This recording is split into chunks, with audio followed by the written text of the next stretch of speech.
रविवार व्रत कथा। एक बुढ़िया थी।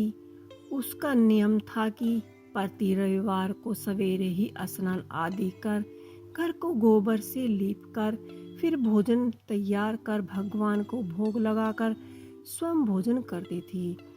एक ऐसा व्रत करने से उसका घर अनेक प्रकार के धन धान्य से परिपूर्ण था।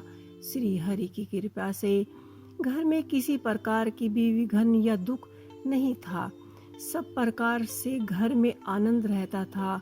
इसी तरह कुछ दिनों बाद जाने पर उसकी एक पड़ोसन जिसकी गौ का गोबर लाकर बुढ़िया लाया करती थी, तो उसने विचार किया, यह वृद्धा सदैव मेरी ही गाय का गोबर लेकर जाती है,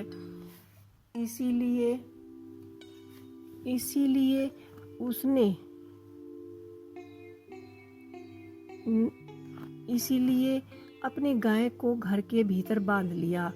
बुढ़िया को गोबर न मिलने से रविवार के दिन अपनी गाय को घर को ना लीप सकी, इसलिए भोजन तो भी नहीं बनाया और भगवान को भोग भी नहीं लगाया तथा स्वयं भी उसने भोजन नहीं किया। इसी प्रकार उसने निराहार व्रत किया। रात्रि हो गई और वह भूखी ही सो गई।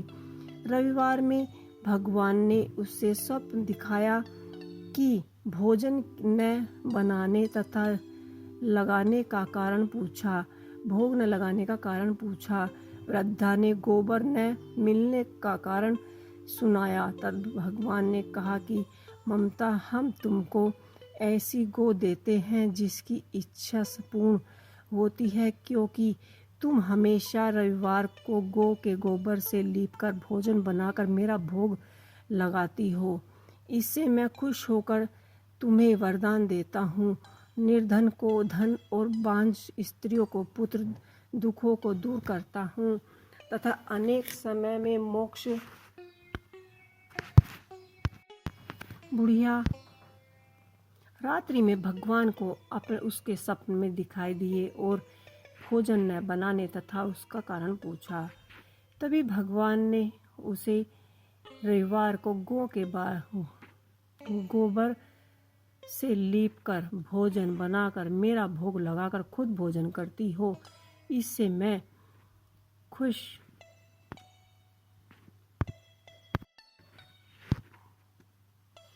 रविवार में भगवान ने उसे स्वप्न दिखाया और भोजन न बनाने तथा भोग न लगाने का कारण पूछा। वृद्धा ने गोबर न मिलने का कारण सुनाया। तब भगवान ने कहा कि माता, हम तुमको ऐसी गौ देते हैं जिसे सभी इच्छाएं पूर्ण होंगी, क्योंकि तुम हमेशा रविवार को गौ के गोबर से लीपकर भोजन बनाकर भोग लगाती हो और खुद भोजन करती हो।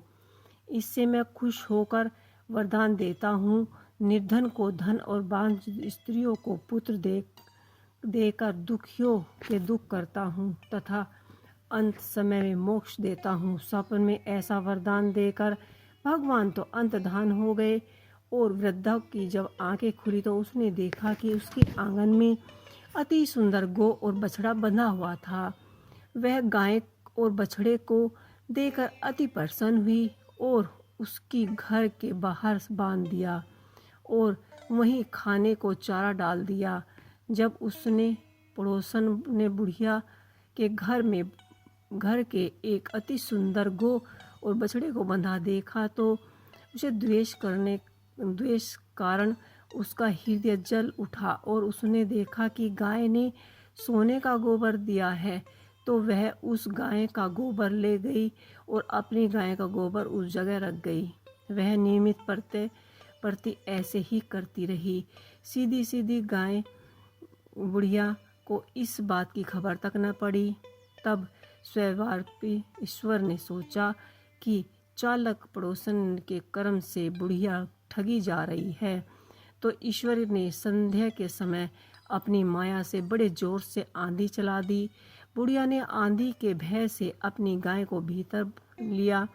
प्रातःकाल जब वृद्धा ने देखा कि गौ ने सोने का गोबर दिया है तो उसके आश्चर्य की सीमा न रही और वह प्रतिदिन गांव को घर के भीतर ही बांधने लगी।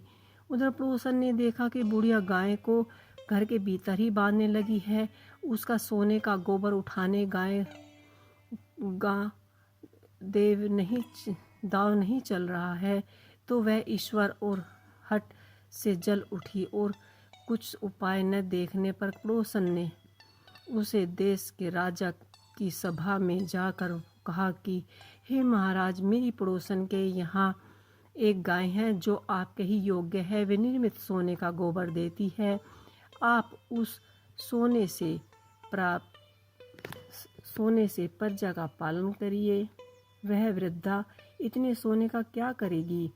राजा ने यह बात सुनकर अपने दूतों को वृद्धा के घर गौ लाने के लिए आज्ञा दे दी।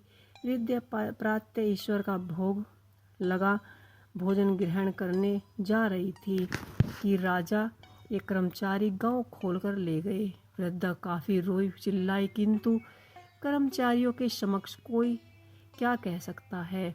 उस दिन वृद्धा गौ के वियोग में भोजन न खा सकी और रात भर रोती ही रही। ईश्वर से गौ को पुनः पाने की प्रार्थना करती रही। उधर राजा गौ को देखकर बहुत ही प्रसन्न हुआ, लेकिन सुबह जैसे ही उसकी आंखें खुली तो संपूर्ण महल गोबर से भर गया। राजा यह देख घबरा गए। भगवान ने रात्रि को स्वप्न में कहा कि हे राजन, गाय वृद्धा को लौटा दो। लौटाने में ही तेरी भलाई है।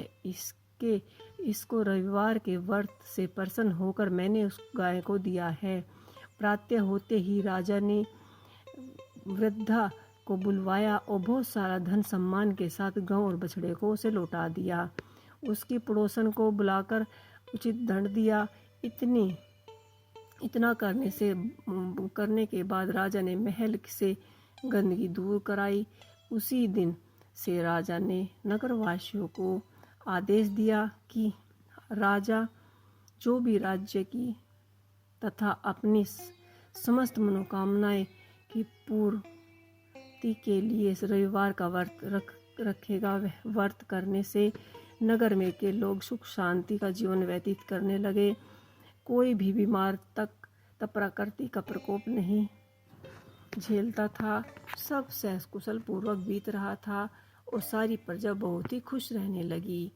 तो ये थी रविवार की व्रत कथा। इसके बाद आप रविवार की आरती पढ़ सकते हैं। आपको ये कथा कैसी लगी मुझे कमेंट बॉक्स में लिख के अवश्य ही बताइएगा।